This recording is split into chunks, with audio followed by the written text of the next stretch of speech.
Arsenal have shocked everyone. And if I'm being honest, I don't really understand it. Like, that Chelsea game wasn't terrible. Now, there are some other things I want to speak about because I'm thinking, what on earth is going on? But that Chelsea game is not a bad result. Like, if someone offered me before this Tottenham, Bayern Munich and Chelsea game, they said to me, look, you're going to be playing those 3 teams in a 7-day period. By the way, you're not going to have your 2 centre-backs, the 2 best centre-backs in world football. You're not going to have your first choice striker, your second choice, or even your third choice striker. And by the way, your captain's going to be out. I can give you this bit of paperwork now to sign, and you can win 2 of them and draw the other one. I would have snapped your hand clean off its hinges to sign that paperwork.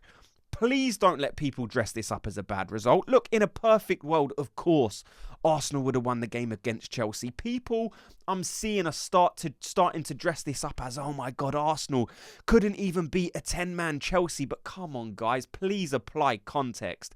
Because that result was okay. Like I said, before the game, I said a draw wouldn't be a terrible result. Now, I was predicting Arsenal to win. Of course, I'm an Arsenal fan, and I think Arsenal can beat anyone. But a draw certainly isn't the end of the road for Arsenal. So to the people who are hoping Arsenal are finally going to start this December crumble that seems to happen every season, I'm here to tell you, keep waiting because it's not coming. Now, very quickly, if you can help me out, hit like and subscribe. But also, get in the comment sections. Let me know your thoughts and feelings on that game. Because if you're an Arsenal fan like me, I already know what's happening. Rival fans have started to text you. They've started to ring you to try and put a downer on this result because they're saying, oh, look, you got outplayed by Chelsea. You're terrible. But what we've heard from Chelsea fans in the whole run-up to this game, Arsenal ain't going to beat us. We're the champions of Europe. Now, all of a sudden, they get a draw against us, and they're the best team in the world. Chelsea are now capable of winning the league. And if that is the case, Arsenal have just gone to that team, away from home, a title rival. They went 1-0 down and still was able to rescue a point. So again, there's no way in which anyone can dress this up to be a bad result. This result goes down as a good result. Like I said, think back to that period where we had those Tottenham, Bayern Munich, Chelsea. Most people's opinion was, look, if we can win 2 of those and then lose the other one, that is a very, very good result. A game, a few fixtures. Arsenal have won 2 of them and drawn 1. So again, be happy, Arsenal fans. Was it perfect? No. Were there performances that we're going to speak about in this video? Yes. Is there some reaction? Yes. But look, let's speak about some of the talking points. Like, the thing that frustrated me most with that game, look, and before I start speaking about Arsenal and what we done, I think it's important to give credit to Chelsea. Chelsea were decent. The thing I didn't expect from Chelsea was just quite how aggressive they are, and they use that to their advantage.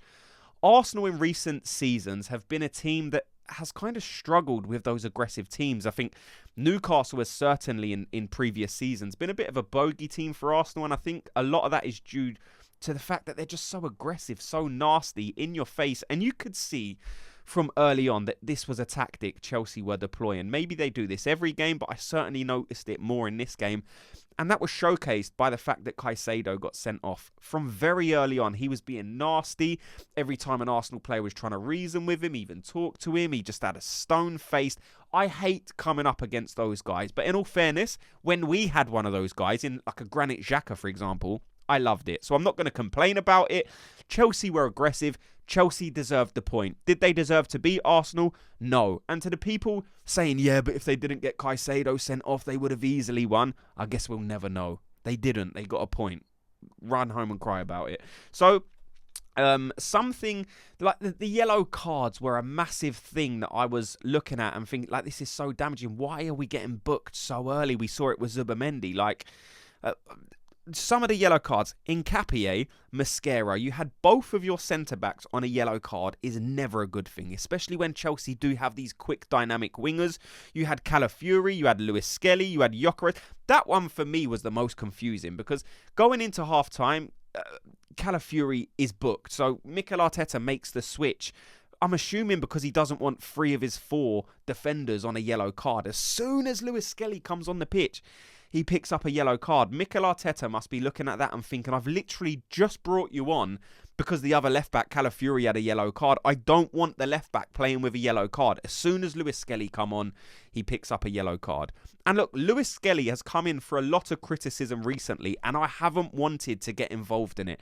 I'm fully with the understanding that this is a young kid. He will develop. His performances haven't been maybe as bad as some people are making out. Did I enjoy this performance against Chelsea? I'm going to be very open and honest. No. There were points where Chelsea were breaking and most of the Arsenal players were busting a gut.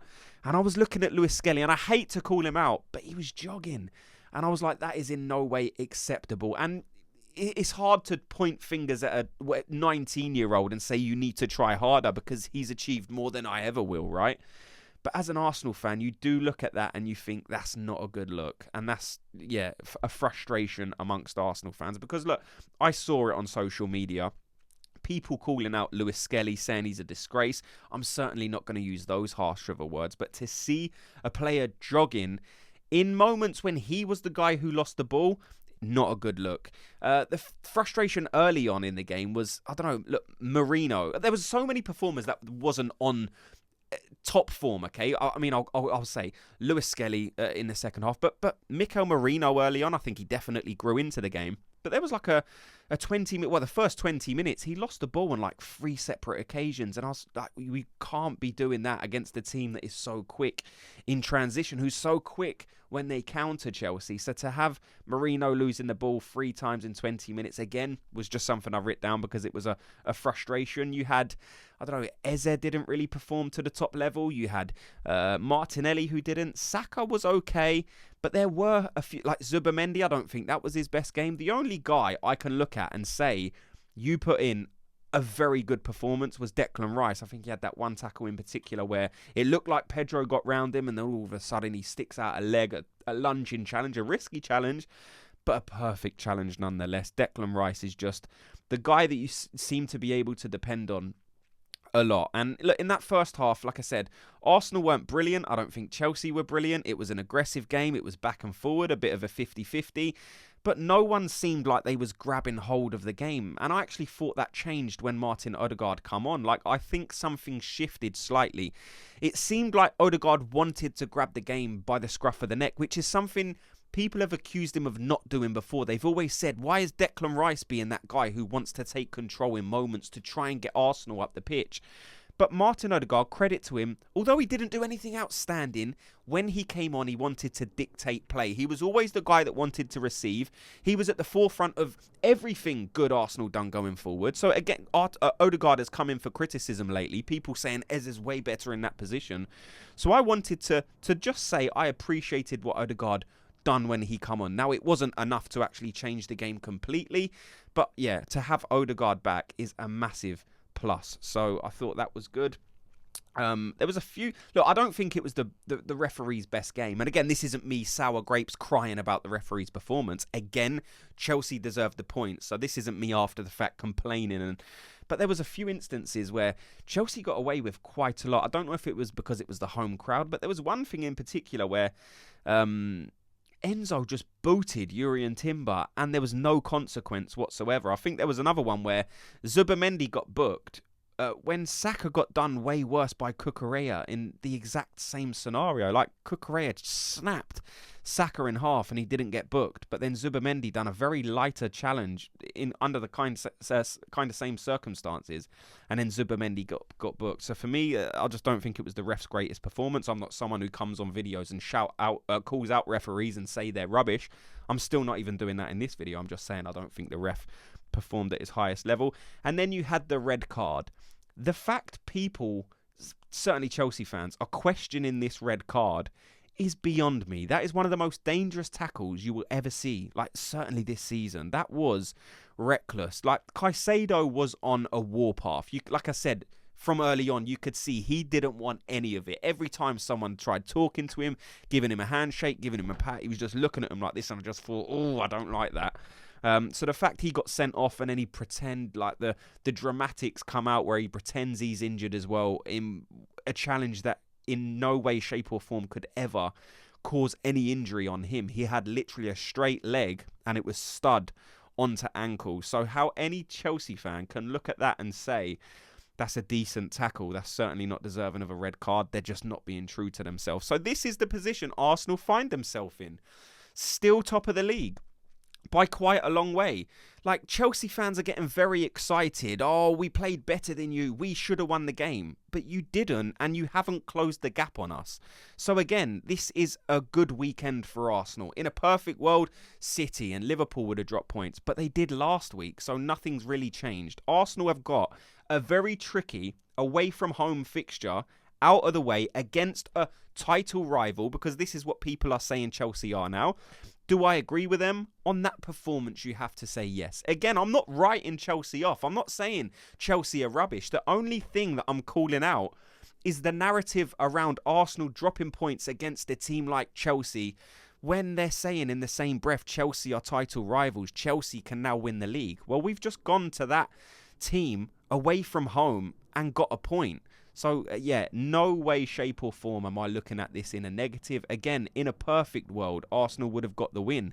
I predicted Arsenal would win. It didn't happen, but we move. We've now got to play Brentford and then Aston Villa. You hope that we have some of these players back, because if these injuries, like the Saliba one, for example, no one was expecting Saliba to be injured for this game. Mikel Arteta come out and said, well, in the training session yesterday, he pulled up. That's not a good sign, because we've seen this season, if players pull up, it's usually 4 weeks minimum out, which is so annoying. Like Trossard, we missed Trossard in that game. Again, Trossard hasn't got enough credit this season. I think people have previous seasons have said, okay, this is a decent squad player. We missed Leandro Trossard yesterday. Most people would say Martinelli's a better player, but on current form, Trossard is one of Arsenal's best players. So the fact we missed that, we noticed it yesterday. The good news is Gabriel Jesus was on the bench. Viktor Gyökeres came on. Martin Ødegaard came back. But it's this defence that I look at. Because if I'm being honest, there were moments of that Chelsea game where they were pressing us, and defensively I usually feel assured. Usually I'm like, I don't really sense any danger here, because I know Gabriel, Saliba, in terms of on-the-ball centre-backs, they are at the highest level. You saw Nketiah on the ball. You saw Mosquera on the ball. Again, good players. They've never played with each other before. But I sensed some nervousness. And certainly when Chelsea were pressing us, there were moments, I'm not going to lie, at that game I was watching it like this, where it was like, I don't have the same confidence as if this were Saliba and Gabriel. And by the way, I'm not going to, because these guys have never played with each other. And Saliba and Gabriel are the best centre-back partnership in world football. So there is going to be a drop-off. The blessing we do have is the drop-off isn't huge, but even if you lose those guys and you drop 10%, that is noticed in games, and I think we noticed that yesterday in Chelsea. I want Gabriel and Saliba to come back as soon as possible. Hopefully we get update from both of these guys and they're back for that Aston Villa game. That's the one I'm looking at and thinking, right, this is the next tricky fixture that Arsenal need to navigate through, because Brentford midweek, you would assume, will be an easy enough. Now, I know there's no easy games in the Premier League, but Arsenal should be able to beat Brentford, especially with, like I said, that midfield. You've got your striker back in action. You've got players like Martinelli, Saka, who are playing with some form, although they didn't show it yesterday. Against a team like Brentford, you would hope they would be able to cause some damage. But defensively, we need our centre-backs back, and we need to hope that we don't get no more injuries. And I don't know, let me know your thoughts on that game yesterday. Are you frustrated, or are you like me, looking at this game in kind of a bit of an optimistic way and understanding that this 7-day period with those 3 games, Tottenham, Bayern and Chelsea, 2 wins and a draw, is actually very good going. Like I said, thanks so much to everyone for watching and listening. Before you go, if you could do me a quick favour, just hit like and subscribe, and I'll speak to you all in tomorrow's video. Gooners, have a good day.